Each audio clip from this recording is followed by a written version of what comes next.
Hey guys, welcome back to Open It and Play.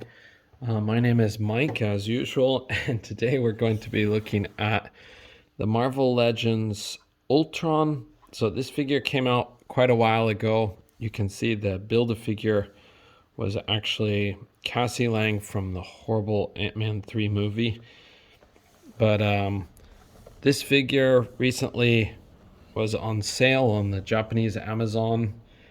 And since I have most of the characters that I want in Marvel Comics now, basically I've decided I'll army build a few things that are basically henchmen.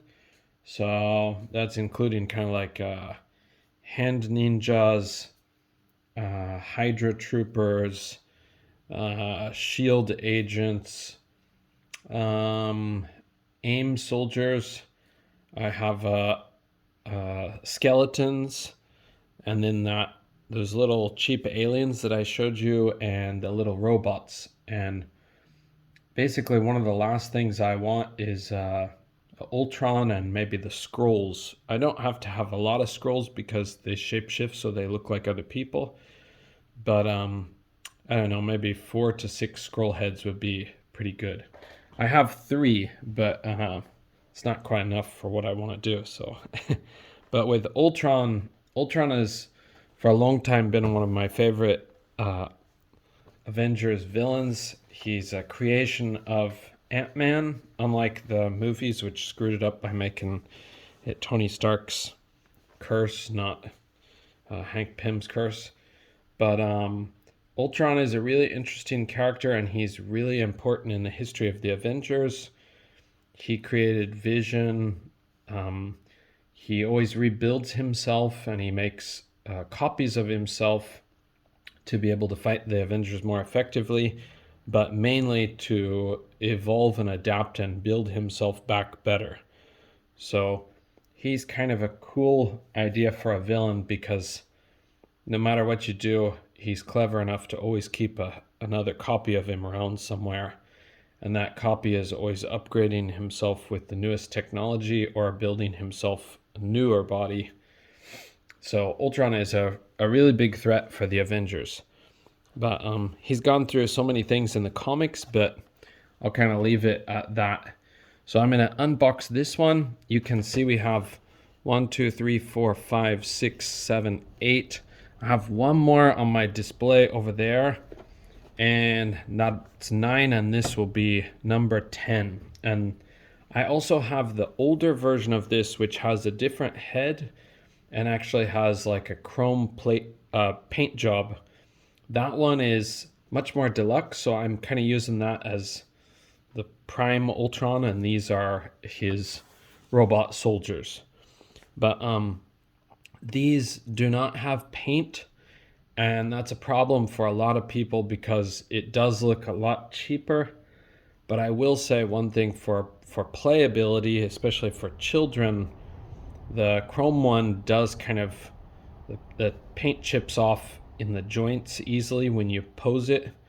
So these guys don't have that problem. So that is one advantage of these cheaper, kind of crappier looking Ultrons. But I'll take a look at this guy without any further delay. So I'm just gonna pop him open. Now, if you need a Cassie Lang, oh my goodness, what is it? It's the Cassie Lang, her left arm. So looking at her, it's on the right side of her figure, but it's actually her left arm.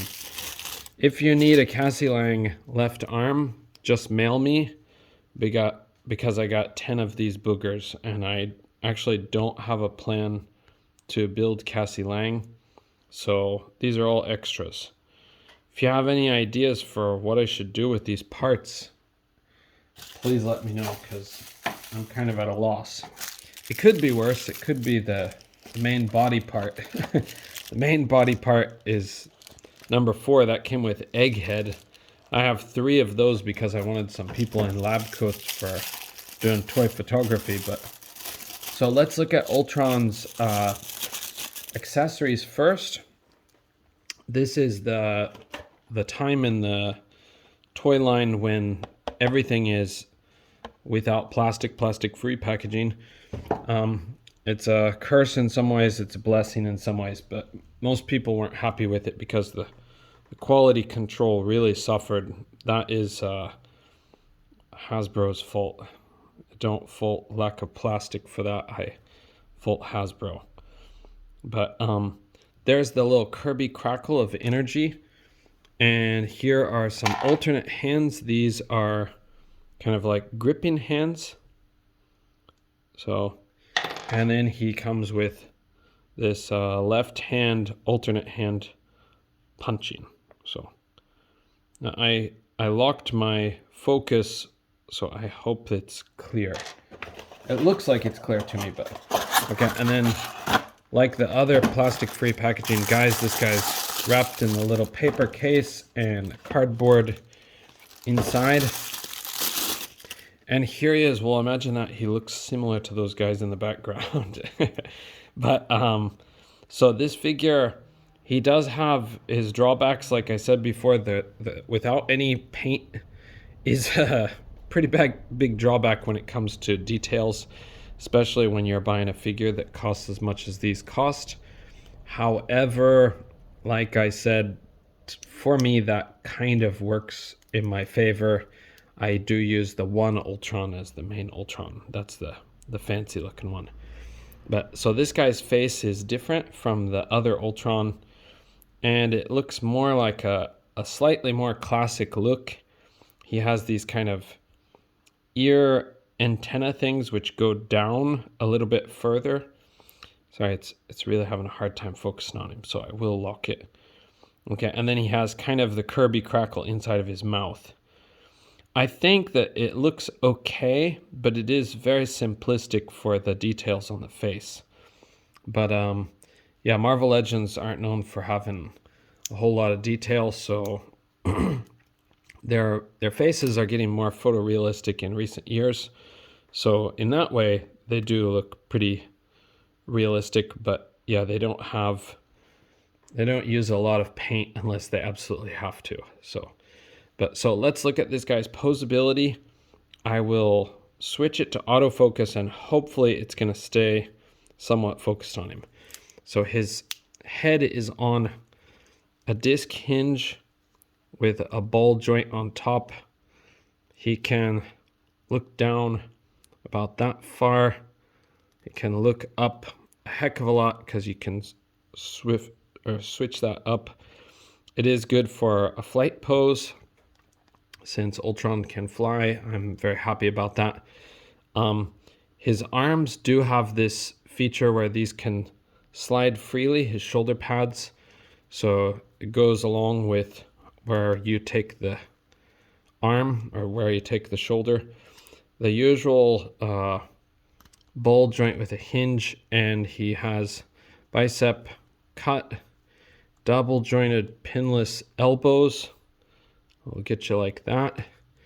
And then the hands that he comes with is this kind of grasping, angry type hand or beckoning hand. I really like this hand, but he only has one of this particular hand. So, and on the other side, he came with the regular fist. I should have told you that earlier.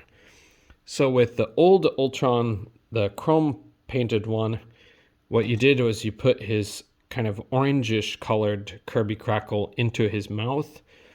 But with this one, you can't put it in his mouth because his mouth doesn't have enough of a gap. So I guess you're just supposed to hold it maybe in these hands. But for me, it's a bit strange holding the Kirby crackle. I think they should have redone the effect to make it work better. But anyway, then he has a diaphragm joint. It'll go forward that far, not very much at all. Back a lot better, so good for flight poses. He twists at the waist. He can kick up to here. If this will stay focused. Okay, and he's got the thigh cut, double jointed pinless knees. We'll get you back about that far. So keep in mind my room is pretty cold. It's not the coldest it's been, but he has, instead of a boot cut, he has kind of an ankle cut, but that's really nice. It's a lot better than not having that, so that's another reason why I'm really happy with this figure. And then his usual ankles that hinge and pivot, and something that I don't usually cover in Marvel Legends reviews, this guy is an odd one out because he actually has no hole. Like most figures, they have these holes so you can put them on a stand, but these drones don't have it. Now the chrome one I think does. I believe it has it. And it's kind of strange because it has the detailed boot jets like this, but it actually has the hole just cut straight into this boot jet. But I wish these had the hole. That is one of the biggest drawbacks, and I don't know why they didn't do that. They made a strange choice. But anyway, so this is my kind of army of Ultrons. I have another one in the other room, but he's defeated and he's being stepped on by Ant-Man, Giant Man, and he's not in this display right here for this video. But why Hasbro, why didn't you give us a hole in the foot so we can put him on a stand? But I'm really happy with these. I got them for a little less than $20 US, but yeah, I had one, just a single one before, but once it got down in price, I was kind of excited, like, wow, I can finally have an army of Ultrons. That's very exciting for me since I love Ultron. But if you have the old Vision, that's the one that's kind of a shiny figure, then it does come with an Ultron head, and I think that will fit onto these bodies. I didn't actually test it, but I'm pretty sure it will fit. But I think the chrome color is a bit off. But if you're like me, you have some ideas for kind of an Ultron display. I'm going to have the chrome one. I'm going to have this one. I'm going to have the old Toy Biz one, which was before Marvel Legends. It's kind of a more futuristic looking one that some people don't like, but I always had a soft spot for. And then I'll pop that head from the Vision accessories, the Ultron accessory head. So, but anyways, thank you for joining me on this one. Who is your favorite Marvel villain? It's really hard for me to say who. I love Green Goblin. I love Thanos. I like Doctor Doom a lot, but he's not my favorite. I really like Ultron because I'm an Avengers guy, but I also like robots. So nothing better than artificial intelligence run amok. No, not really. Don't. AI is going to analyze my YouTube channel, so please, I'm being facetious. I don't really mean that. It's but anyways, thanks guys for joining me, and I hope to see you in the next video. Bye for now.